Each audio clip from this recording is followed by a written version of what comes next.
Hello everyone. So in this video we are going to cover the Hindu analysis of 23rd of June. Now apart from the Hindu, I have also included few important articles from Indian Express and PIB. Now let's start. So first is related to Iran Israel conflict, and now USA have also joined that. So recently three nuclear sites of Iran were attacked. These three sites are Fordo, Natanz and Isfahan. So this is the geographical location of these sites. So recently US attacked Iran. Now in a response to that, Iran have also decided to put a blockade on the Strait of Hormuz. That simply means Iranian parliament voted to close the Strait of Hormuz. Now, why this Strait of Hormuz is so significant? Globally, roughly 20% of the global oil passes through this. The two important things: A, these are the uranium enrichment site of Iran. Second is this Strait of Hormuz. So, these conflict zones are always important because usually UPSC asks question from this. Okay, next is related to the census and religion. Now understand this, the Hindu editorial basically talks about the religious practices followed by the tribal communities. As per the editorial, the tribal communities follow religion which is not mentioned in the census. Since it is not mentioned, they are classified or they are listed in other religious persuasion. That means in the category of other religion. So the census talks about only the major religion, for example, Hinduism, Jainism, Buddhism, and so on. It does not talk about the religion of the tribal communities. Now, that is why the tribal communities demand that their religious practices should also be mentioned in the census. And in this regard, one term is important, and that is Sarna. So, Sarna code or Sarna is a traditional Adivasi or tribal faith. It basically focus on the nature worship.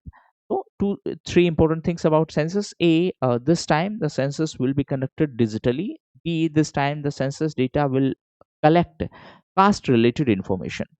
The last time the caste related data was collected in 1931 and then it was released. Subsequently in 1941 it was collected but not released.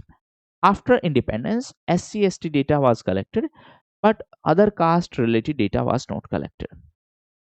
So this talks about the fact that now we should include the religious practices which are followed by the tribal communities. Next is related to the use of Ummeed portal. Now, in a very simple sense, with help of Ummeed portal, the government is trying to digitize the record of Waqf properties. What is Waqf property? In a very simple sense, it is given for the religious or charitable purpose.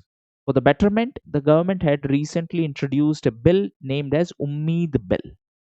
So just remember, Ummeed Bill and Ummeed Portal both are related to Waqf assets. Next is related to National Time Release Study. So recently, the fifth edition of this study was released. Now, what is this time release study? Consider it this way: whenever a ship is coming on the port, it need to complete the paperwork. So how much time it is going to take to complete that process, that is basically referred as a time release. So if less time is taken, that's good, that shows efficiency. If more time is taken, that shows inefficiency.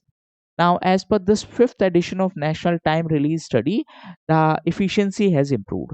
So that's a good thing for us. Now, this time release study basically help us in understanding what are the bottlenecks in our infrastructure, why we are taking so much time in approval process. Next is related to HIV prevention drug. The name is lenacapavir. So recently, this was approved by US FDA. That is US Drug Administrator has approved it. Now understand a few terms related to it. First is HIV. That is human immunodeficiency virus. So it is the name of virus. And because of this virus, there may be AIDS. What is AIDS? Acquired immunodeficiency syndrome. In a very simple sense, the immune system of the person has become very weak. And that's why the person will not be able to defend himself against the disease. So this is kind of disease. This is kind of virus. Virus will lead to this disease. Again, it is not necessary that every HIV patient will have AIDS. Okay, so AIDS is disease. Now coming to third part, that is ART. ART is antiretroviral therapy. In a very simple sense, it is a treatment for this disease. Virus, disease, rather than disease, it is a syndrome. This is treatment. And recently, for this treatment, this drug or this medicine was approved. So that is the relationship between all these. Now, in this context, there is 95, 95, 95 strategy. Answer in comment section, what is this 95, 95, 95 strategy? Next news is related to Ottawa Convention, or the Convention on Anti-Personal Mine Ban. Now understand, first thing first, anti-personal basically means these kind of landmines are used. So whenever some soldier will put pressure on this, they will blast. So to ban these kind of mines, Ottawa Convention was there. Now, why it was in news recently? Because Finland has announced that they are going to withdraw from this landmine treaty. India is not a signatory to this treaty. Next is related to the Genius Act of USA. What is this Genius Act? Genius Act basically focus on the guiding and establishing national innovation for US stablecoin. So in a very simple sense, this is the full form. You need not to mug up the full form. Just remember that it is related to US and it is for stablecoin. Now, what are stablecoin? Understand. One is cryptocurrency, and one is currency which is issued by central bank.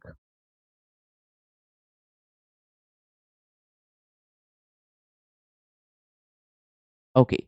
In this case, there is no regulator. In this case, central bank is regulator.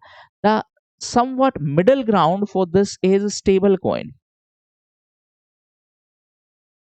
In a very simple sense, it will have features like cryptocurrency, but the value is associated to some stable coin or some stable currency. It could be a currency itself, that is, let's say, US dollar, or it could be some element such as gold.